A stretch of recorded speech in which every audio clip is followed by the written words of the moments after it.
As is so often the case, today's story begins with the explosion on the planet Krypton, when the rocket carrying young Kal-El is to escape in time. She ends up spitting herself on the ground in the middle of the countryside. Luckily, a passing vehicle sees the impact. The Waynes, on their way to a meeting with the governor, decide to stop and take a closer look. Thomas Wayne steps forward and discovers a baby inside the rocket. Martha in turn approaches, and after a moment's reflection, decides to take the child with them. After making inquiries from various sources and realizing that the child belongs to no one, the Waynes decide to adopt the baby and raise him in their Gotham mansion. They chose to name him Bruce.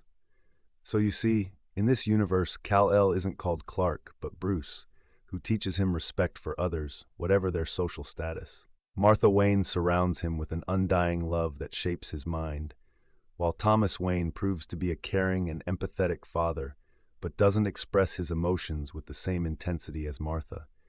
It is he who, over the years, notices that Bruce has never suffered any injuries, bruises, or broken bones, which is quite unusual at that age.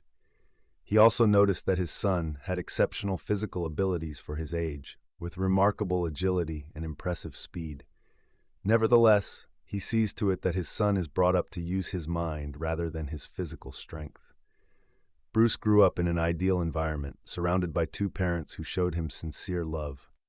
A few years later, at the age of around 9, as the three of them leave the cinema after seeing Zorro, "I think you know where we're heading," Bruce, excited by the film, walks at his parents' side down a secluded street towards their car. It's then that he comes across a man with a gun who threatens them and demands that he hand over everything he owns, starting with Martha's pearl necklace, which is violently snatched away. Thomas tries to react, but the criminal brutally throws him to the ground before turning to Martha, and unfortunately, because of their resistance, the man ends up firing several bullets, tragically killing the Wayne couple in front of a young Bruce. Weeping, annoyed by the child's sobs, the gunman decides to end Bruce's day by shooting him. However, he soon realizes that the bullet has inflicted no damage on the child.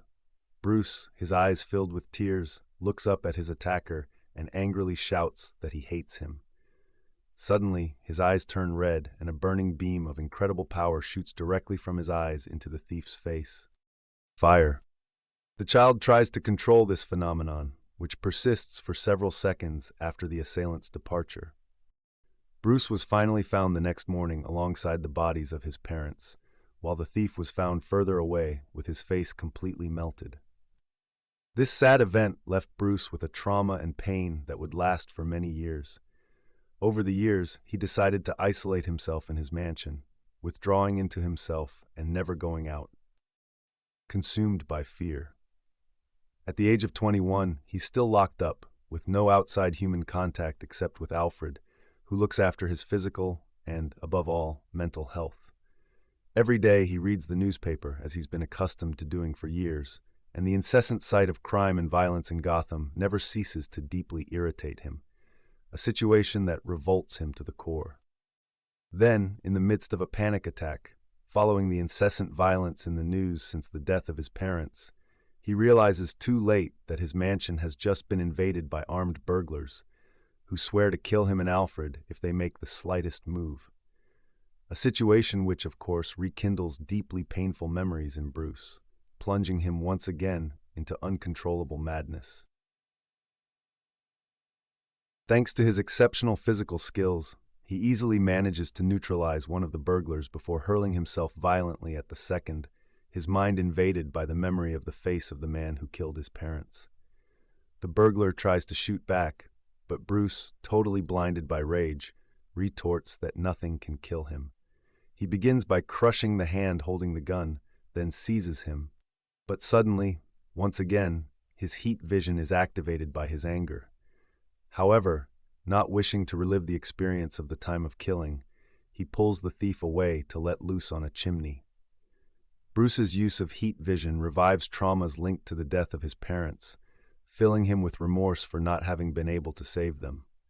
He convinces himself that, given the way he knocked out the two thieves, he would have been able to save his parents at the time. In tears, he begs Alfred to reveal the truth about his true nature and why he possesses such superhuman powers. Alfred decided it was time to reveal his true origins. He shows him the rocket in which he arrived on Earth, hidden for years in the cellar of the mansion. Finally discovering who he really is, Bruce chooses to accept his origins without denying the life he shared with his parents on Earth. He then decides to put his abilities at Gotham's service, determined to eradicate crime. And as if on cue, at the same moment, a group of bats attracts his attention, inspiring him to fight crime under a cloak of darkness, which in turn inspires his costume. The next day, the two burglars find a man in an office. It transpires that this man is the one who ordered the thief to Bruce Wayne's house with the intention of robbing him, to assassinate him. Unsuccessful in their mission, the mysterious man avenges the burglars' failure by strangling them to death, revealing impressive physical strength, but above all, an undeniably recognizable smile, that of the Joker.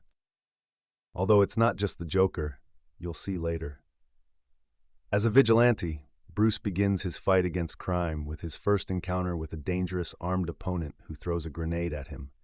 However, thanks to his strength and stamina, he manages to hold the explosive in his hands without difficulty and quickly neutralizes the man, who is handed over to the police, while Bruce flies off before the eyes of several witnesses, showing himself to the public for the first time.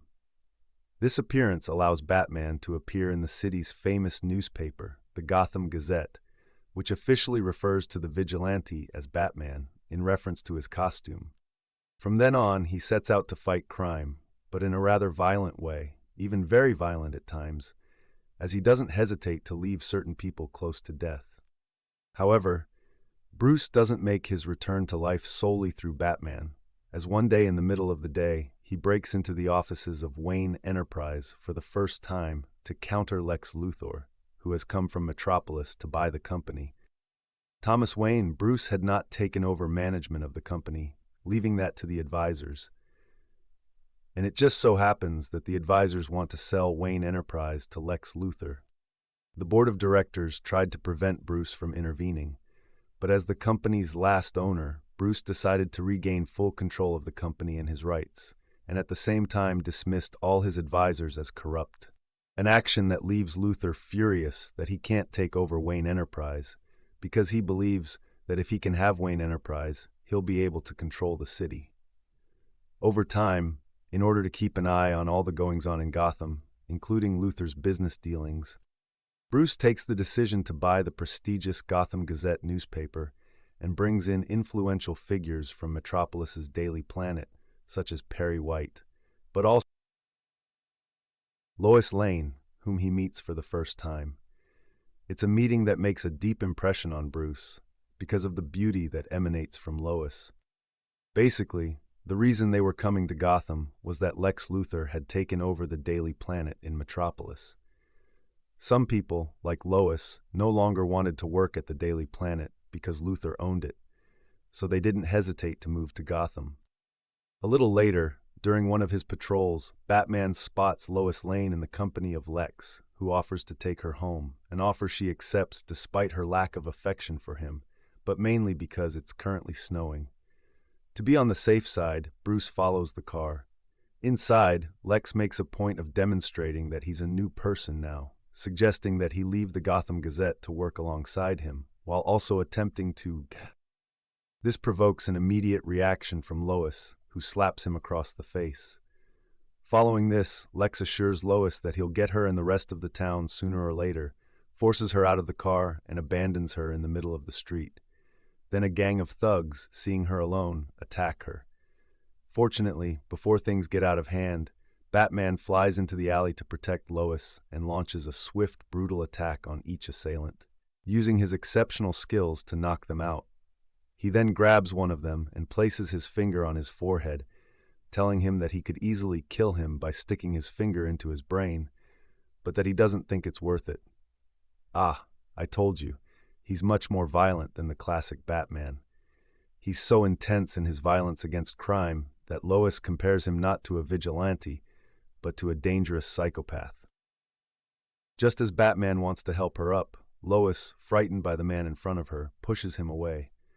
Noting her reaction, Bruce chooses to walk away.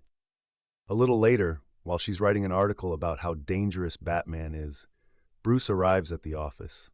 Lois tells him about everything that's happened with Lex, but especially about the threat posed by Batman, whom she considers a dangerous man. Bruce tries to make her understand that he saved her, but Lois can't feel any esteem for someone who has no regard for human life when he could accomplish so much with his powers. In the end, she confesses that she'd like this Batman to be like Bruce, an idealistic man. This suspended moment brings the two closer together until they finally kiss. And things were moving fast back then. Weeks went by, during which Batman managed, thanks to the Gazette, to investigate Lex's activities while striving to dismantle his criminal networks. But one day, while Bruce is in his office, a mysterious man bursts in and speeds towards it. It is then revealed that this man is none other than Luthor, furious at the numerous articles published by the Gazette exposing his various activities. Illegal. With no patience left, he decides to go for broke, tearing off his face to reveal his true physique. It then transpires that Lex Luthor is in fact the Joker. He had sent the two burglars to Wayne's house at the beginning of the story to kill Bruce, with the aim of facilitating the takeover of Wayne Enterprise. As for his transformation into the Joker, he is said to have become so after an accident several years ago in a chemical plant. The accident he'd metamorphosed both physically and mentally. Before long, Luthor attacks Bruce with his umbrella, concealing a hidden mechanism that projects Wayne through his office window. The Joker, or Joker as he'll be known from now on, then decides to kidnap Lois to escape with her, 90 Years style. That makes us feel a little old-fashioned. But hey, after taking him to the top of the city's tallest building, he reveals that he has formed a private army to take over Gotham. If he can't do it quietly, he'll do it by force. Batman arrives at this precise moment and confronts his enemy for the first time. But as Bruce prepares to fight him, the Joker warns him that his army is storming the city and that he shouldn't be wasting time with them, but rather saving the lives of his own people. Civilians. Seeking to understand the Joker's motives behind all this, Batman quickly becomes aware of his madness. Furious at hearing the suffering of hundreds of victims caused by the onslaught of the Joker's army across the city, in addition to hearing his unbearable laughter, Bruce loses his temper and rises into the air with the Joker, coldly announcing that he will kill him by throwing him from the sky to see him crash to the ground. The Joker, who continues to laugh despite the situation, is finally thrown by Batman, ready to crash before the eyes of Lois, who strongly disapproves of Batman's actions. But thinking back to their discussion that evening in the office about her wish to see Batman with the same conscience as Bruce, the latter finally reacts to the mistake he's just made, and despite his hatred, rushes to the Joker's rescue, surprising him in the process. Batman then chooses to take her to prison rather than eliminate her. Shortly afterwards, he decided to take on the Joker's private army alone. Thanks to his powers and stamina, he easily manages to neutralize all the assailants in his path, using a more efficient and less brutal method. For the first time, he defends the city not out of hatred, but with the conviction of a true vigilante. He has truly changed. Once the entire city has been saved, as Lois waits on a balcony that evening, Batman joins her. He remains silent in front of her, fearing she'll recognize him. Lois explains that she's happy to see that Batman has, for the first time, acted as a true superhero, using his strength not to inflict suffering, but to bring hope. He has become, for the first time, a symbol of hope and not fear, not only for the residents, but also for herself. However,